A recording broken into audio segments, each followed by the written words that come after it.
if the reporting is true, then it makes me believe that there is something that they're not making public. And I don't know, some Democrats have said, oh, well, Trump flew on Epstein's plane. So did Bill Clinton. So did a whole bunch of celebrities. That's nonsense. That doesn't mean anything. I don't think these people knew what this meant. Well, maybe some of them. I don't think President Trump knew, and maybe some of the celebrities. I don't think some of those folks knew what this guy was doing in his private life. That aside, I understand why the president is thinking like, look, we just got the big, beautiful bill passed. There are a lot of exciting things that I'm trying to do. The economy is humming along. Maybe Powell will lower interest rates in the next month or two. So I get why he's saying there's just some great things that are happening that I really want to focus on. I don't want to be distracted by this. I get it.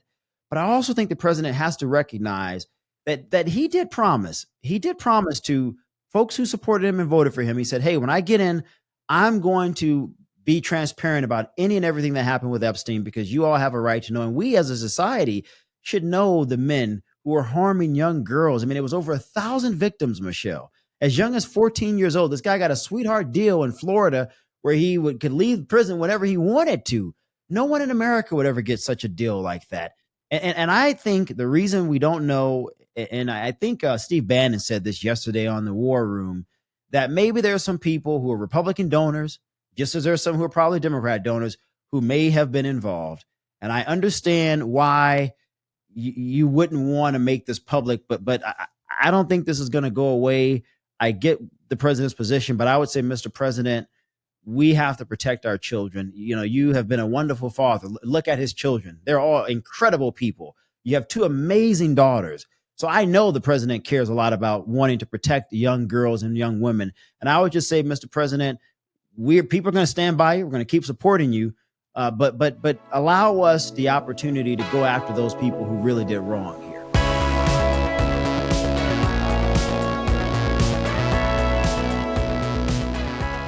Welcome to a brand new episode of the Michele Tafoya podcast. I love Shermichael Singleton.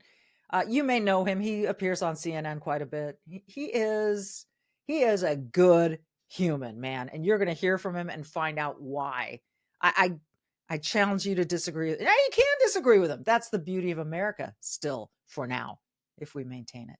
But hit that subscribe button so you never miss an episode like this one. This is so fun. We cover a lot of ground. We cover Epstein files. We cover detention centers. We cover guns. We cover it all. You're going to want to listen. Shermichael is smart. He's wise. He's funny. He's human. He even cries in this episode. Stay tuned.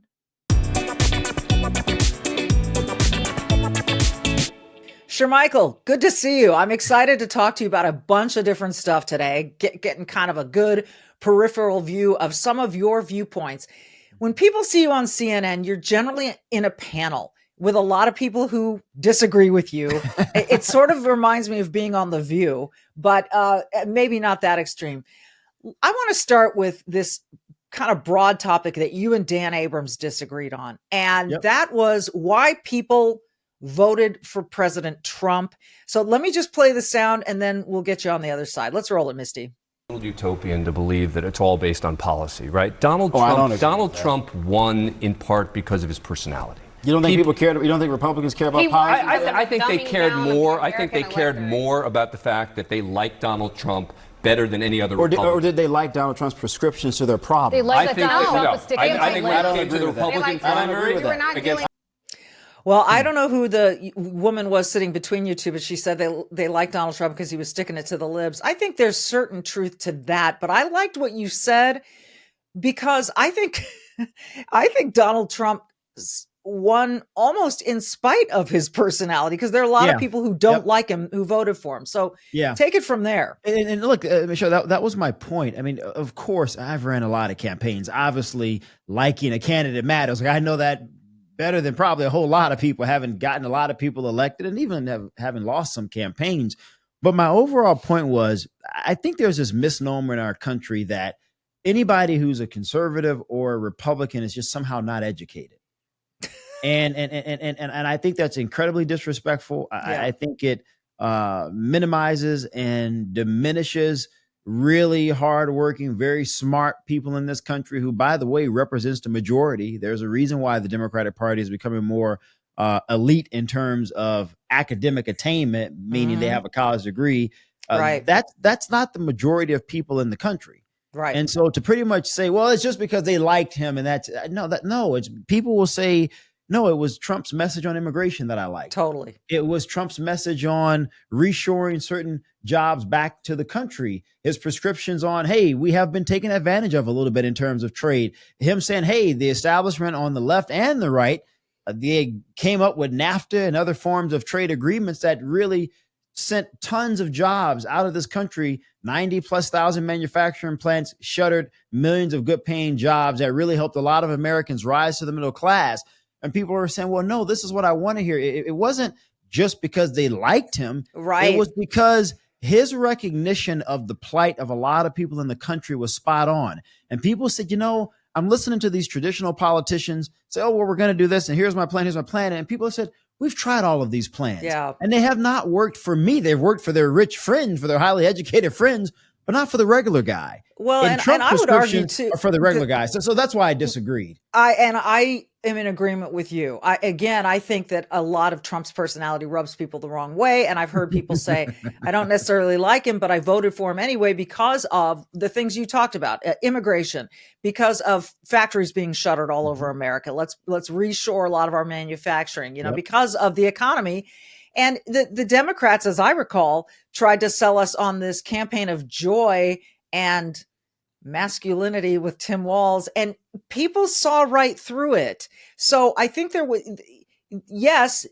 a kind of being turned off by the Democrat platform and by their candidates.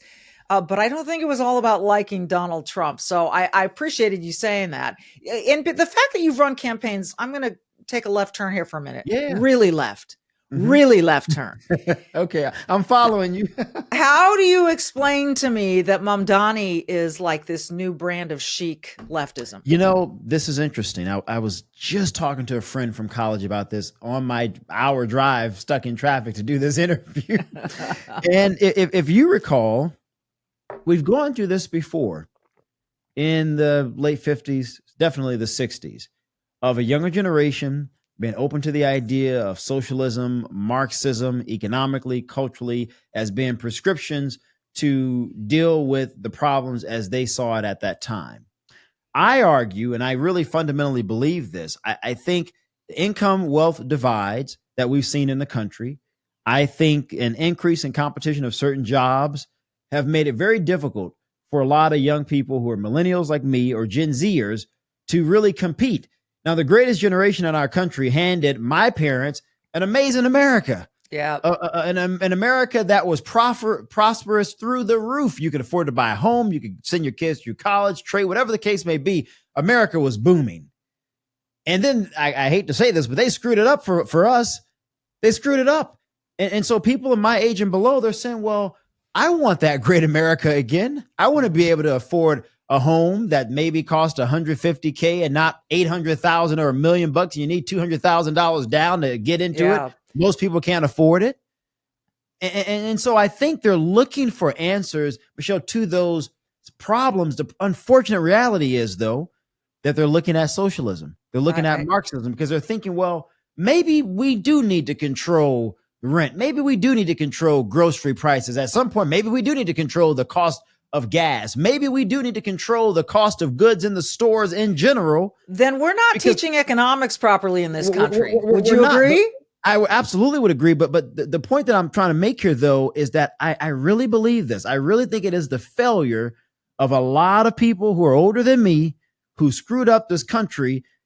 And now people are looking for all the wrong answers. And so my hope, though, is that Republicans can say, look, it's impossible for the government to know what the cost of a good should be today and tomorrow and how much of that good should be made. Right. You can only get that through capitalism, through that free exchange of goods and commerce. But I think there are a lot of younger people who are saying this isn't working. So they're looking for any and everything. And Mamdani is saying, well, hey, I can make everything better and perfect for you if we can just control it all. Oh, and there's an allure to that, as there was in the 60s. If you remember, there was an allure to that then. We've seen this book before. This isn't new. We have seen it before. And, and fortunately we avoided it in the 60s. I wonder if we can now, because I think students of your generation and younger have not learned about socialism and communism and fascism as it truly is. And they think, but we can do it here in America. We can do it right. Tell that to Venezuela, tell that to all these other countries who are suffering under the jackboot of any of those. And really, this guy is a communist. Oh, no, there's no doubt about it. I mean, and this goes to the point, when Trump was talking about tariffs for Liberation Day, and I really defended what I thought was a 100% spot on critique about the state of work in this country. And fortunately, those people aren't looking for socialism because they remember a time where capitalism can work for everybody. They're just saying, look, we want an opportunity to be a part of it too. So bring some of the jobs back. Yeah. What Mamdani is saying is that, look how they screwed you over.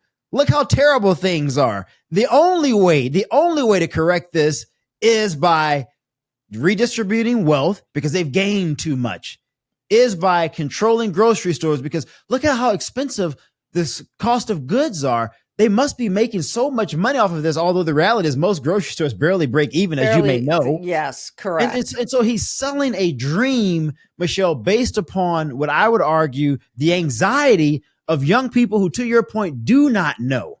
And so I am worried about it. I'm not going to lie to you. I'm really worried about it. They don't know. And they're willing to risk democracy for it. And they don't understand. And also he stokes a class envy. I mean, this guy has said, hey, if I don't work, it's okay because I can just go live with my parents. Well, I'm sorry. Who, by the way, who are millionaires, and he's living in a $2 million penthouse, I believe, that they own. And that's why, Michelle, and that's why I was so against, and also not understanding why so many Democrats wouldn't support. Even if you disagreed with how Trump went about tariffs, there's an economic argument to make there that even I would be open to. That's okay. But I never understood why they didn't say, well, you know what? President Trump is right to put a spotlight on the fact that a lot of Americans are suffering and a lot of younger people are suffering. And we do need to foster an environment that gives opportunity to these young people. That was Trump's argument. His argument was too many of our people in this country have been left behind. Yeah. Well, I saw a report this morning about these dishwasher companies, LG and Samsung, moving manufacturing back to the United States because they know the tariffs would hurt their imports. So they're going to build them here. And the communities that are now accepting those new factories and all of those jobs are profiting in a huge way, which I think is really exciting and could change some people's minds. All right. I want you to change some people's minds on guns. I want to roll this piece of tape, and then I have questions for you because there's some terminology in here that I don't get. And I have a master's in business from the University of Southern California, and I still don't get this stuff. So let's roll this special purpose acquisition company tape. Roll it, Misty. So we used a SPAC to take a company called Grab-A-Gun public in furtherance of the Second Amendment, and the people have overwhelmingly supported it. This is now, having just closed a few minutes ago, one of the most successful SPAC transactions in history. We received 0 redemptions from trust, meaning the company will receive from our team tomorrow, when we ring the bell, over $170 million in proceeds. Okay, let's talk about, he said SPAC. That is a special purpose acquisition company. Can you put that in layman's terms? Yeah, so basically it allows a company that may have a more tedious time becoming public. Like this. So unlike a tech firm that could easily raise hundreds of millions or billions of dollars before its initial IPO, its initial public offering, so an entity like Grab-A-Gun, which sells guns, is going to have a very, very difficult time raising that type of capital to go public. And so a SPAC allows you to have a smaller pool of investors to put up enough money to warrant the SEC saying, yeah, we'll absolutely permit this company to go public. So it's a really clever kind of way to do it. It's really interesting. And what is Grab-A-Gun? Tell us about this company and why it deserves to be public. This is so funny. So Grab-A-Gun is an online retailer. There are several similar to Grab-A-Gun, guns.com and gunbroker.com. Gunbroker is probably the first. They're really kind of old. Guns.com is sort of more modern. They use a lot of IP to really sort of get their stuff in front of potential customers. Grab-A-Gun is taking that to the next level. We actually partner with Grab-A-Gun at my network, WeTheFree.com. And what they're essentially doing is selling online firearms related materials and merchandise to people who are interested. And the interesting part is most of their customer base are younger people. You're talking like 21 to maybe 35 or 40. That terrifies people. Well, it shouldn't terrify people because these are young guys who are responsible gun owners. They want to protect themselves. How do we know? Like, I think this notion that people freak out about, Shermichael, is like, okay, you've got kids have access to the internet. So how they're going to go onto this grab-a-gun, and who knows what they're going to order and how they're going to use it. So where are the guardrails on this? I mean, look, you still, so you can't just buy a gun and it's delivered to your home. Okay. You order the gun has to be delivered to a gun store. You still have to fill out the form for your background check. Okay, so it goes to a store. Yep, it goes to a store. It goes to a store. So even I mean, I'm a competitive shooter. I own 2 gun companies, and I've been into firearms since I was probably 5 or 6 years old. Growing up in the South, hunting with my grandfather, and even with all of those years of experience, I still have to. If I order a gun online, it has to go to my local gun store. I go to the gun store. I complete the form. Usually, it takes around 20 to 30 minutes, give or take. For them to run me through the background check. It's a federal background check to make sure that I don't have anything in my past that would prohibit me from being able to leave with that firearm. And so even that 21, 22, 24-year-old is still going to have to go through that normal process. Okay. So that makes more sense to me then. And I didn't know that. This is why we're having you on. Yeah. And the other topic I think about this is we continue to see politicians, not just here in the United States, but I think in other countries say, the problem is not with these small number of violent gun owners. The problem is the proliferation of these weapons and how many people own them. And I think the opposite. I think the opposite. Like I know good citizens, legal gun owners who simply want to feel safe in their homes, safe on their person, whatever it is. And given all the crime we see in America, why shouldn't people have that sense of security and safety? And what you find is in cities and locales and municipalities where the gun ownership rate is high, you see significantly lower crime. Why? Because if you're a perpetrator of crime, you're likely going to go after individuals or be in communities where you know they're more likely to be susceptible to violence because they can't defend themselves. And so that's number one. Right. Number two, we have a constitutional right to keep and bear arms. To me, that's fundamental. Yeah. It's not negotiable. It's not something that I'm interested in saying, well, maybe I'll give a half of my right away. No. That's not the way the founding fathers drafted the Second Amendment. And so in this country, I always like to say that the American people, we're a warrior society. And I say we're a warrior society because we fought the British. You had the French Indian War. I mean, we've been fighting for a long time to gain freedom and maintain freedom. And we've even fought other people's wars, or at least been participants in other people's war to spread the idea of freedom and democracy. Nobody else. And we fought a civil war to protect and guarantee freedoms for slaves at that time and eventually their descendants, people like me. Right. And so that has been an important ethos in our psychology as a people in this country, unlike any other people in the world. And so it's so unfortunate that there's some Americans who are so easily willing to give that up. And they say, well, look at other countries where they don't have a large proliferation of firearms. Look at the United Kingdom right now. I was just reading an article in the BBC yesterday where they're seeing knife stabbings go up through the roof of people going up trying to steal people's luxury watches, and they're stabbing them to death. In fact, there was just a British hip hop artist who lost his life, I think, several days ago because he was wearing a Rolex, and the guy wanted his Rolex and was jealous because he couldn't afford it, so he stabbed him to death. I mean, so criminals will always find a way and a means to attack innocent people who are doing the right thing while they're doing the wrong thing. That you mentioned, like, they go into these areas where they know they can get away with this stuff. Here's a troubling thing where I live, Shermichael, and I want to get your opinion on this. Where I live in Minnesota, statewide, you go into a church, you go into a school, you go into some stores, and there's this decal on the window: guns are banned on these premises. So anyone holding a gun that wants to do something awful knows there's no one inside there with a gun, and they're going to have the advantage. Why does that make sense to some people to advertise that, guess what, you're not going to find any resistance here? There are millions of gun owners in this country, And when you look at the crime statistics of law-abiding gun owners compared to those who have guns and they're not law-abiding, they didn't go through any type of a formal process. And I'm not a big fan of the processes either, but that's a whole different conversation. Okay. The 95% of gun owners, I think it's more like 98%. It's really close to 100. I just saw this a couple months back, do not commit any type of crimes at all. And the idea that, well, if we prohibit people from bringing guns into a certain establishment, it's going to keep us safe is a farce. It is indeed a farce. And we have seen that as of late. People will, you look at the mass shootings in New York, where I think the young guy went to the grocery store that was predominantly Black Americans, if you remember that. Yeah. And a part of the reasoning behind it, if you look at his manifesto, was he wanted to find places that he knew would not allow people to have guns. Why would he do that? Because he knew that there would not be considerable force against him. Right. And that's the case with any criminal.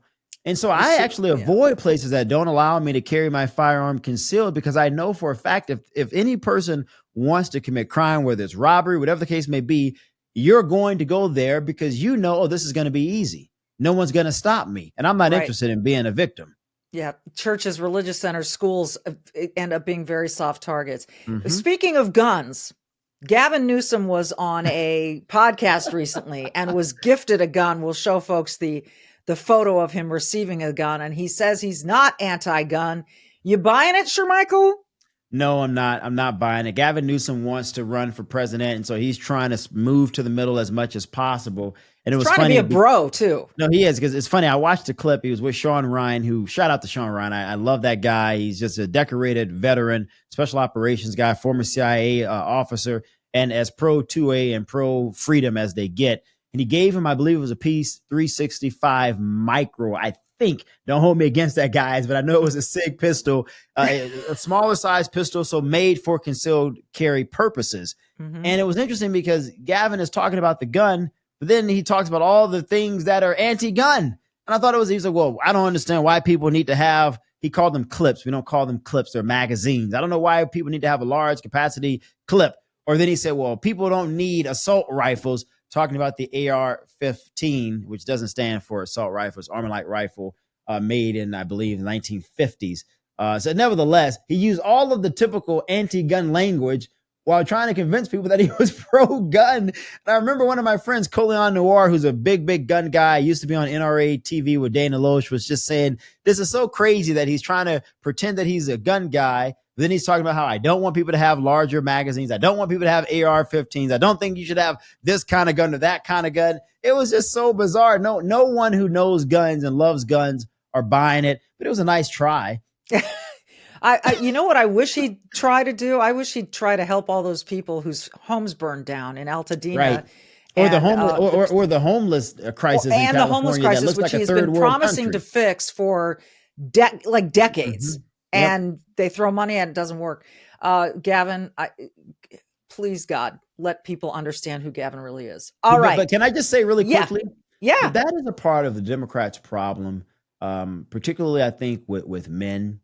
They're trying to figure out, how do we reach men? And they think by just appearing to be tough is enough. Yeah. And yeah, there is some allure to that. I'm not going to lie. Like, guys want to be around other manly guys. Like, I'm a guy. I want to hang out with my bros who are like me. Like, we like boxing and we like shooting and we like cars and motorcycles and we like to talk about beautiful women. That's just guys. That's being a guy. Yeah. But we also care about value. We have values and we care about policies. And we care about protecting our young girls and our young boys. And we care about making sure that as men, our number one duty is to protect, defend, and provide. And we want to make sure that we're coming into an economy where we can get a good job to take care of our wives and take care of our children and provide them the type of stable environment that allows our wives to be happy and go and pursue whatever she wants to do. But that also is enriching and nourishing enough for our children to become the best citizens that they can be. And Democrats don't understand that. They think just cussing and bravo is enough, as if we don't care about other things. And that's not the case at all. Well, something you mentioned that's really interesting to me, because I can hear 1,000 liberal women right now yelling, patriarchy, patriarchy. He thinks it's his role to take care of women. I think biology made us different so that, I mean, listen, women have babies. They need to protect their babies. Yep. Men don't have babies. They are instinctively inclined to protect their families. Mm-hmm. I don't see a problem with that, Shermichael. I don't either. And my wife, if she were here, would tell you, I love that my husband provides. Yeah. And I don't have to think about anything. And we just had our baby. She's 6 months now. She turned 6 months about 2 weeks ago. And throughout this entire process, my wife has not worked. I said, hey, you stay home. Like you have a job that's way more important than mine. Don't worry about anything. And she loves that because she's had this amazing time to just bond with my daughter and teach my daughter so many incredible things. And it just makes me proud as a guy to know that I have done everything right based on how my parents raised me, to look at my amazing family, which I hope can grow in another year if my wife allows me to have another kid. We'll see. So it warms my heart to look at this incredible woman and say, wow, I can make sure that she's okay and that she's safe and that she's happy during one of the most difficult times, as you know, as a mom. For a woman, your bodies change. Women go through this insecurity thing of, well, will he still love me? Will he still want to make love to me if I can just be honest? All those things. I mean, all of those things are going through her head, and I don't want her to think about any of it. I want her to be happy and say, you just be a good mom and I'll take care of everything else. Exactly. And I'm to give her that talking about this. Oh, I love I'm sorry. No, are you kidding? Do not apologize. And if weeping over that beautiful statement is patriarchal, I'll take it every day of the week. I love being a guy, and I love being a husband, and I love being a dad. It's a beautiful thing, and God has blessed us men. Best thing that ever. And to think it warms my heart to think that your wife is getting all this time with that child, because I remember doing that with my son, and I was able to take time off from my career in order to do that for the first 6 months, and I wouldn't trade it for a damn thing. So, and I got to tell you, Michelle, my wife and my guy friends, we always talk about this, about the level of inspiration that you all as wives and mothers give us as men. Because, when you're in your young stage, I'm 34 now, so I guess I'm technically still young, but when I was in my 20s, I guess, I was always thinking about, I was just going to have a lot of fun and just make money and just, enjoy life. And now as I think about business, I'm thinking about, okay, I have a mortgage I have to pay. My daughter has to go to college. I'm thinking about the next kid. I'm thinking about making sure that I'm making enough money and saving enough and being smart and wise with my investments so that if anything goes wrong, I can care for my family. And so the level of inspiration that a wife and a family gives a man, you cannot seek from anywhere else. And I really think it's why God has put emphasis in the Bible on finding a good, he who finds a wife finds a good thing. It's the most amazing thing. Yeah. And so it's amazing. I mean, my wife is my best friend and she puts up with all my craziness. So I'm the luckiest guy in the world as far as I'm concerned. We're going to send her this clip immediately. From that, again, another sharp turn here, because we got to talk about the Epstein files. Oh, boy. And I'm going to run this clip. I know I kind of, in some ways, I think this is so distracting from the bigger picture of world peace and the economy and stuff like this. But I do understand that those people out there who were promised, we're going to reveal everything, are not getting it. Let's roll this clip. Again, this is you on CNN talking about the Epstein files. Roll it, Ms. D. And I don't really see this, Aaron, through a partisan lens, even though I'm a conservative. I think every American would be highly concerned about the fact that you had this guy, Jeffrey Epstein, who accumulated a significant amount of wealth. He didn't have any peculiar insight or skills on investment that would lead one to believe some of the wealthiest individuals, who I presume are pretty intelligent, pretty clever people, to amass billions or hundreds of millions, would go to Epstein versus someone at a BlackRock or some other talented investor in this city to say, hey, manage a portion of my portfolio. They went to that guy. And it just seems odd and strange to me. And so a lot of Republicans who are saying, no, we want transparency here, I think are 100% correct. Who were the individuals that were partaking in harming young women who are now survivors? And many of the young women have stated that there are other men out there. Yeah. Why aren't we looking into this? All right. It's a great question. And I will tell you that my first reaction when I heard Pam Bondi say, nothing to see here, and both Dan Bongino and Kash Patel of the FBI said this was suicide, Epstein in prison, no doubt about it. Now, both of those guys said that. But it doesn't seem like Dan Bongino, the deputy director of the FBI, is really happy about the fact that we're not laying everything on the table. What do you make of this whole situation? I mean, look, I know Dan. We're all disappointed, but why is this happening? You know, I don't know. I know Dan, and I think he's a man of great integrity. And if the reporting is true, then it makes me believe that there is something that they're not making public. And I don't know, you know, some Democrats have said, oh, well, Trump flew on Epstein's plane. So did Bill Clinton. So did a whole bunch of celebrities. That's nonsense. That doesn't mean anything. I don't think these people knew what this meant. Well, maybe some of them. I don't think President Trump knew. And maybe some of the celebrities, I don't think some of those folks knew what this guy was doing in his private life. That aside, I understand why the president is thinking like, look, we just got the big, beautiful bill passed. There are a lot of exciting things that I'm trying to do. The economy is humming along. Maybe Powell will lower interest rates in the next month or two. So I get why he's saying there's just some great things that are happening that I really want to focus on. I don't want to be distracted by this. I get it. But I also think the president has to recognize that he did promise. He did promise to folks who supported him and voted for him. He said, hey, when I get in, I'm going to be transparent about any and everything that happened with Epstein, because you all have a right to know. And we as a society should know the men who are harming young girls. I mean, it was over 1,000 victims, Michelle. As young as 14 years old. This guy got a sweetheart deal in Florida where he could leave prison whenever he wanted to. No one in America would ever get such a deal like that. And I think the reason we don't know, and I think Steve Bannon said this yesterday on the War Room, that maybe there are some people who are Republican donors, just as there are some who are probably Democrat donors, who may have been involved. And I understand why you wouldn't want to make this public, but I don't think this is going to go away. I get the president's position, but I would say, Mr. President, we have to protect our children. You know, you have been a wonderful father. Look at his children. They're all incredible people. You have two amazing daughters. So I know the president cares a lot about wanting to protect young girls and young women. And I would just say, Mr. President, people are going to stand by you. We're going to keep supporting you. But allow us the opportunity to go after those people who really did wrong here. Yeah. I mean, it's how do you think this is going to impact the midterms, if at all? Or is this a story right now and it's going to lose its momentum? I don't know. I mean, you have the whole manosphere, and I follow a lot of very powerful, influential guys, Joe Rogan, and so many others who supported President Trump, went all in for President Trump, encouraged a lot of young guys who completely detached from politics, typically speaking, to say, no, you got to go and vote, encourage all your other guys to vote. A lot of them are very Theo Von. A lot of them are very angry about this because, again, as men, we feel we have to protect women. It's just a natural thing. And so a lot of these guys are thinking, well, this guy didn't do this by himself. He didn't amass all of this wealth alone. So who are the other people involved? And we need to bring those people to justice. And I think there is a concern as a strategist that some of these guys may not leave this alone.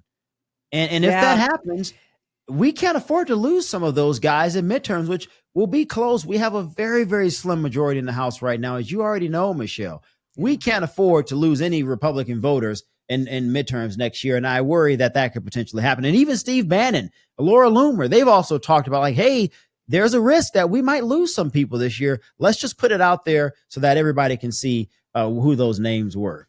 All right. You invoked the name of Laura Loomer, and there are a lot of people who think she is quite out there. I know. How well do you know her? I don't know her well. I mean, I look at her tweets. I think she's a colorful person. I'm not going to lie about that. That's nice. That's well put. But I also think that there have been moments where she's reported on things where even we at CNN covered, like Laura Loomer was 100% correct in her reporting before everybody else. And so I always like to be a person where before I judge a person in their totality, I like to just sort of observe, and I can compartmentalize and say, well, hey, they're 100% accurate on these sorts of things. And there's some things where I say, oh, that's not really my cup of tea. Yeah. I think that's very open-minded and very balanced of you. So good on you. All right. Last thing I want to cover with you. Detention centers. I find it really rich that Debbie Wasserman Schultz, who is a Florida congresswoman, former head of the DNC, would come out before cameras and say, oh, this is hideous. They're cages, yada, yada, yada. But let's roll the tape of what happened with you on CNN, and then we'll discuss it on the other side. Go ahead, Misty. Barack Obama utilized detention centers. George H.W. Bush used detention centers. George W. Bush used detention centers. Ronald Reagan used detention centers. The existence of detention centers is not in dispute. This has been a norm, here. and to me, it seems like this is the best way to facilitate removing people who have violated our immigration laws or in our country illegally to send them back home. Now, I would agree with Anna that we shouldn't send people to places where they have no family origin at all. That just makes zero sense to me. But we should absolutely send people back to their country of origin and say there's a process to enter into the United States, and you must follow that process. We cannot be a country that just allows people to come whenever they want. No one challenged the history and the facts, which is surprising. They tried to say, but they didn't use detention centers. Not like this. Which is not true. In some cases, they were worse. In some cases, they were worse. It's so funny because I wanted to make that point. Abby quickly would not let me go back to this, which is what they typically do on that show when I'm making a point that they can't argue against. I went back, Michelle, and I was reading the articles that came out when Obama was in office, when Bush was in office, when Clinton was in office, Ronald Reagan. I mean, even Jimmy Carter towards his end used detention centers for Cuban and Haitians, which people don't talk about. And the articles were very similar to the articles about Trump today. And I just said, this is so funny. This is history has repeated itself multiple times consecutively over this one issue.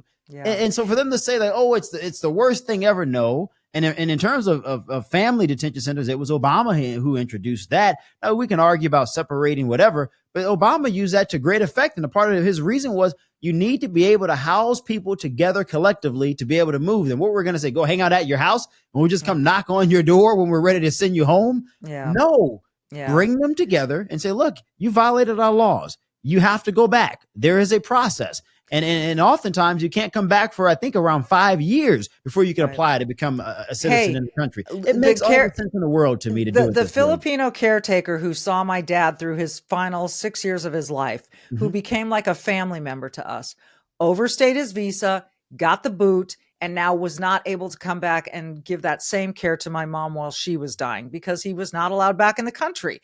It hurt. It was painful for him and for us, but it's the law. So, I again, change the law if you don't like it, but let's also not go, we need comprehensive immigration reform, because that will be a trillion pages of nonsense. I say do it one thing at a time. We've obviously had success closing the border under this president. Yep. These detention centers don't strike me as being anything inhumane, like they say. I mean, you mentioned though that what if countries won't take the person back? What do you do then? That's a good point. So this is one of the things where I'm kind of, I don't know where I am on this. I got to be honest with you. I think you got to send people back to where they came from. I'm kind of wheezy, Michelle, if I'm being honest, about sending people to other places where there's just no language. There's a language barrier. There's cultural barriers. It's like, I'm just going to send you back to Mexico or Venezuela. Now, to your point, what happens if they don't want them? Right. Then, I guess you do kind of have to, I have to acknowledge that. I guess you do got to send them somewhere. They can't stay here because they've broken the law. Right. And so I think what the administration is trying to do, which I will give credit to the point that you're making, is if their countries say, hey, we don't want these people here. Like, we've looked up their records. This person was a violent criminal. We don't want them. Then you got to work with other countries and say, well, hey, would you be willing to take a certain number of these people, just as we have taken people from Afghanistan and other places across the globe? So I completely understand the logic behind it. I guess my point in that clip was just to say my initial thought process would be to send them back home first. That was my initial thought process. And if you've exalted that, then, hey, let's work with some other countries and allies and say, well, are you willing to accept a certain number of them? Or, do we maintain a prison here for those people? It's just, and I don't want to do that. I don't want to do that because that's taxpayer dollars. I don't want to do that. Right. I don't want to put that strain on the American taxpayer. We got our own damn criminals we have to put in prison and pay for. Most of us don't want to pay for them. So imagine paying for some other people from somewhere else. Yes, and again, it's really rich that the Democrats did not say a word when all of these people were flooding into our country. I don't care how many of them were good or how many of them were bad. It was all illegal. It overran our resources. We were not able to do the things for taxpaying Americans because of this overrun of people.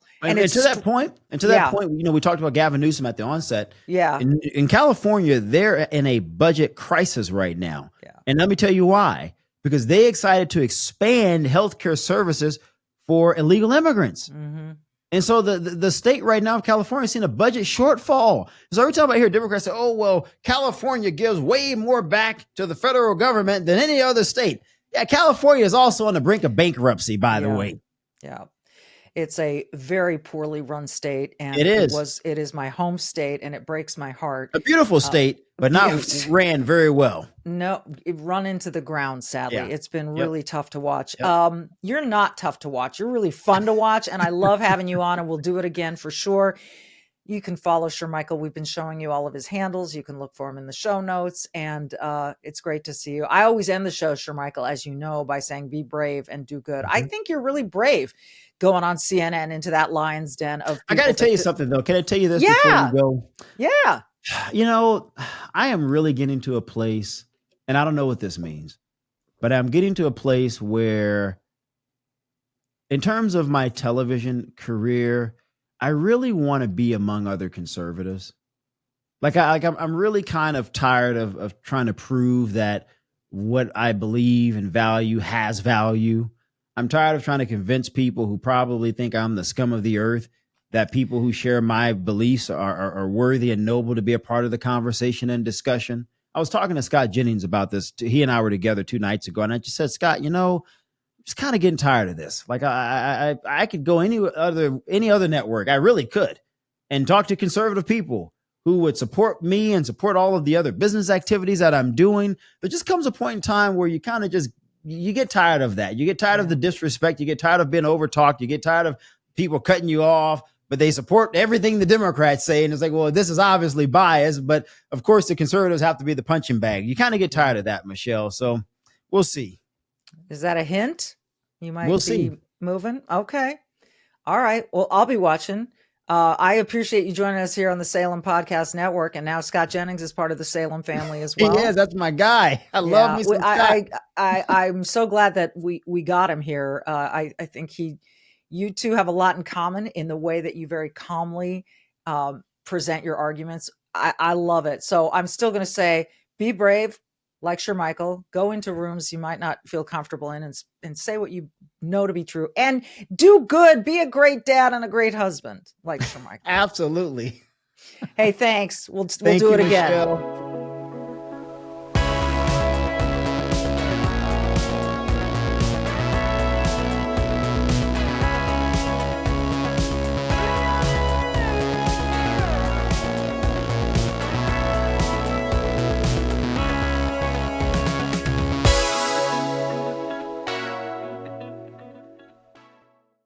Hey, you can keep up with the Trump administration when you subscribe to the Trump Report. It's an email that brings you daily highlights from the Oval Office right to your inbox 5 days a week. Subscribe today at salempodcastnetwork.com/Trump.